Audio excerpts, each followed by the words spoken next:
Assalamu alaikum, I'm Aisha and you're watching Samaa News. Here are today's headlines.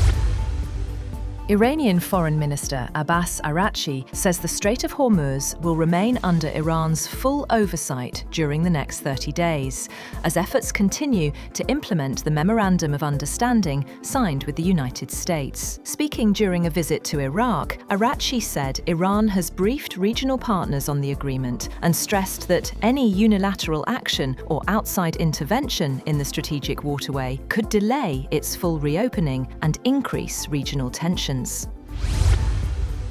Pakistan's Deputy Prime Minister and Foreign Minister Ishaq held a telephone conversation with Bahraini Foreign Minister Abdulatif bin Rashid Al Zayani to discuss the evolving security situation in the Middle East. The call followed Bahrain's announcement that it had intercepted several missiles and drones launched from Iran. During the conversation, Dar reaffirmed Pakistan's support for dialogue and diplomatic efforts to maintain regional peace and stability following the Islamabad Memorandum of Understanding between the United States and Iran.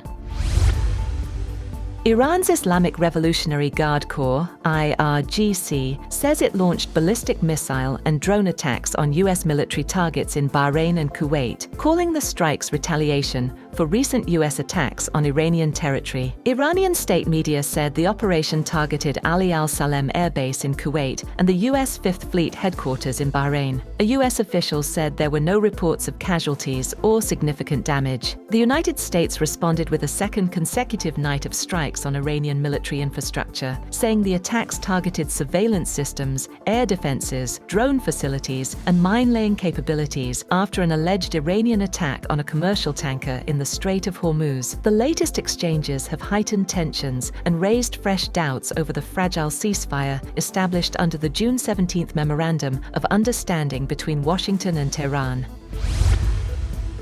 U.S. President Donald Trump says that American forces struck Iranian missile and drone storage sites, along with coastal radar facilities, accusing Tehran of repeatedly violating the ceasefire agreement. In a post on Truth Social, Trump warned the United States could be forced to militarily complete the job if Iran continues its actions, adding that the Islamic Republic will no longer exist if further military intervention becomes necessary.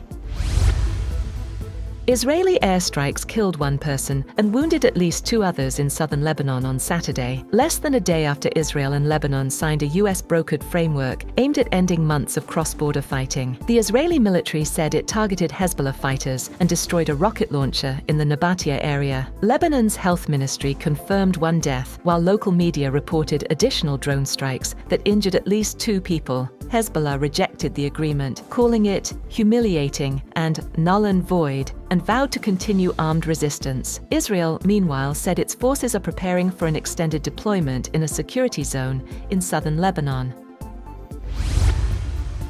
Israel's Defense Minister Israel Katz has said that the Israeli forces have been instructed to prepare for an extended stay in the security zone occupied by the Israeli military in southern Lebanon. Katz has said that he and Prime Minister Benjamin Netanyahu have directed the military to maintain its presence despite a US-brokered framework with Lebanon aimed at ending hostilities and transferring control of the area to the Lebanese army.